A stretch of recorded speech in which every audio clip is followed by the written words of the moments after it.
Allora, ci stavano due amici che si incontrarono tanto tempo che non si incontravano, si incontrarono.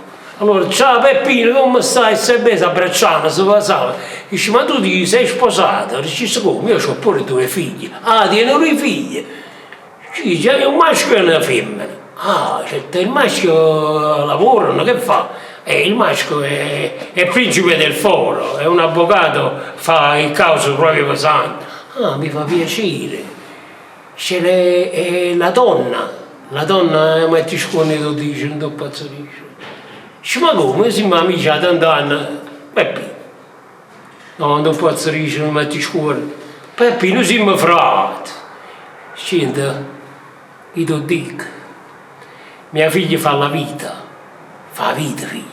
Ah, dice, ma dimmi una cosa, noi ci vogliamo bene, ma fatica voglioni, tiene i clienti, e tiene. La povera mamma sa vedere un minimo che ci ha dato una mano.